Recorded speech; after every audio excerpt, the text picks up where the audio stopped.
عائشہ کو ہوش آیا تو وہ جنگل میں بنی ایک کٹیا میں موجود تھی جہاں صرف ایک جائے نماز رکھی ہوئی تھی۔ معلوم ہوتا تھا جیسے وہ جگہ صرف عبادت یا چلہ کاٹنے کے لیے استعمال ہوتی ہے۔ بچے، یہ کام اتنا مشکل بھی نہیں ہے اور آسان بھی نہیں۔ مشکل اس لیے نہیں کہ میرا علم صوفیہ احمد سے کئی گنا زیادہ ہے، میں اسے یہاں بیٹھے بیٹھے بھسم کر سکتا ہوں، اور مشکل یہ ہے کہ اس نے اپنی اس موکل کو اپنے ہی ہاتھوں مار دیا جس کے ذریعے وہ کچھ برسوں سے حریم کا دماغ اپنے قابو میں کر رہی تھی۔ لیکن یہ تو اچھی بات ہے نا؟ اچھی بات ہے کیونکہ ایسے صوفیہ احمد کی طاقت کمزور پڑ گئی ہے، مگر مشکل یہ ہے کہ اس موکل کے کہے کلمات کے بنا تمہاری دوست واپس کبھی انسانی صورت میں نہیں لوٹ سکتی۔ میں تمہیں کچھ دکھاتا ہوں۔ یہ کہہ کر صوفی بابا نے کچھ پڑھا اور کٹیا کی دیوار پر ایک منظر دکھائی دیا جہاں حریم کو ایک جگہ باندھا گیا تھا اور اس کے دونوں ہاتھوں میں ڈرپس لگی ہوئی تھیں جس کے ذریعے اس کے جسم سے خون نکال کر بوتل میں بھرا جا رہا تھا، اور دوسری ڈرپ میں سبز رنگ کا مادہ تھا جو اس کے جسم میں داخل ہو رہا تھا۔ اس مادے کو دیکھ کر عائشہ کو ابکائی آئی۔ یہ کیا گندگی ہے؟ اس نے صوفی بابا سے سوال کیا۔ صوفیہ احمد جان چکی تھی کہ اس پر اس سے بھی زیادہ طاقت والی کسی شے نے نظر رکھی ہوئی ہے، اسی لیے اب اس نے اپنا ارادہ بدل لیا ہے۔ وہ حریم کے جسم سے سارا خون نکال کر کسی اور کے جسم کو حریم کا روپ دے گی، اور اس سبز مادے کے ذریعے وہ حریم کو شیطانی طاقتیں دے کر اس کے وجود کو ہمیشہ کے لیے اپنا غلام بنا لے گی۔ نہیں، میں ایسا نہیں ہونے دوں گی بابا۔ آپ کچھ کرتے کیوں نہیں ہیں؟ آپ تو کچھ بھی کر سکتے ہیں نا؟ یہ سب تمہیں کرنا ہوگا، اور وہ بھی آج رات چاند نکلنے سے پہلے۔ جیسے ہی چاند نکلے گا، حریم کے جسم سے خون کی آخری بوند بھی باہر نکل آئے گی، اور وہ سبز مادہ اس کے وجود کو مکمل طور پر اپنی گرفت میں لے لے گا۔ مجھے بتائیں بابا کہ مجھے کیا کرنا ہوگا؟ میں وہ سب کچھ کروں گی۔ تمہیں اس جگہ پر جانا ہوگا جہاں صوفیہ نے اپنی اس موکل کو جلایا، اور وہ راکھ لانی ہوگی۔ عائشہ یہ سن کر سوچ میں پڑ گئی۔ وہ اندر سے ڈر رہی تھی۔ ڈرو مت، میں اپنی علم سے صوفیہ احمد کو الجھا کر رکھتا ہوں، تم اپنی آنکھیں بند کرو۔ اس نے ایسے ہی کیا۔ بچے، اب اپنی آنکھیں کھولو۔ عائشہ نے آنکھیں کھولی تو دیکھا کہ وہ صوفی بابا کی کٹیا میں نہیں بلکہ حریم کے گھر کے اندر موجود تہہ خانے میں کھڑی ہے۔ اسے حیرت محسوس ہوئی اور وہ آگے بڑھنے لگی۔ سامنے دیکھ کر اس کے رونگٹے کھڑے ہو گئے، کیونکہ حریم یہی موجود تھی اور اسے لگی خون کی ڈرپ میں بس تھوڑی سی جگہ خالی بچی تھی، اور سبز مادے والی بوتل میں تھوڑا سا مادہ رہ گیا تھا۔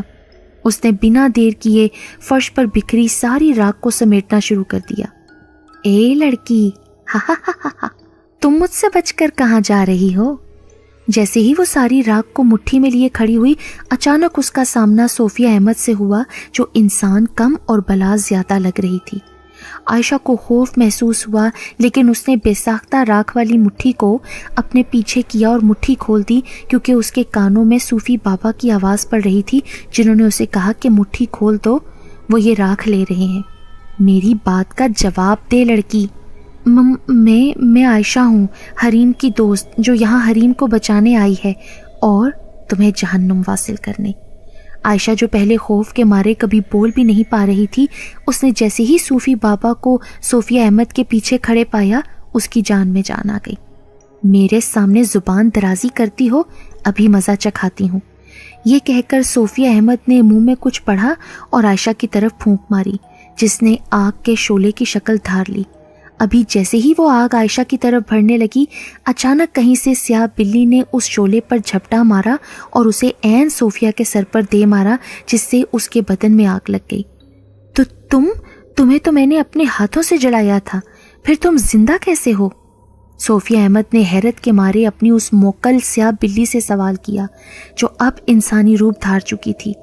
اس لڑکی کے ذہن میں کہے میرے کلمات نے مجھے پوری طرح سے مرنے نہیں دیا، اور باقی میری زندگی کو صوفی بابا نے بچا کر مجھ پر احسان کیا ہے۔ تم یہاں؟ صوفیہ نے مزید حیرت سے اپنے پیچھے کھڑے صوفی بابا کو دیکھا جو دراصل شہزاد ابراہیم تھے، لیکن وہ خود اپنی بیٹی کو نہیں بچا سکتے تھے، اس لیے انہوں نے عائشہ اور اس سیاہ بلی کی جان بچا کر اس کی مدد طلب کی۔ میں تمہاری بیٹی کو ختم کر دوں گی اور تمہیں بھی، صوفیہ احمد نے چلا کر کہا۔ مگر اس سے پہلے ہی اس کے جسم سے آگ کا دھواں اٹھا جس نے اسے جلا کر بھسم کر دیا، کیونکہ شہزاد ابراہیم اور سیاہ بلی نے بیک وقت اس پر منتر پھونکا تھا۔ اب ہمیں جلدی سے حریم کو بچانا ہے، عائشہ نے چلا کر کہا۔ وہ سب حریم کی طرف بھاگے جس کے جسم میں خون کی بس ایک بوند بچی تھی۔ اس سیاہ بلی نے فوراً جا کر حریم کے سر پر اپنا ہاتھ رکھا اور اپنے پنجے سے اس کے بال سہلانا شروع کر دیے۔ وہ ساتھ ساتھ کچھ پڑھتی بھی جا رہی تھی، جس کی وجہ سے اب بوتلوں کی روٹین میں فرق آ گیا تھا۔ سبز مادہ باہر کی طرف آ رہا تھا اور خون واپس جسم کی طرف سفر کرنے لگا۔ اماوس کا چاند افق پر دکھائی دے رہا تھا۔ سبز مادے والی بوتل ایک دم سے چکنا چور ہوئی اور سارا مادہ راکھ بن گیا۔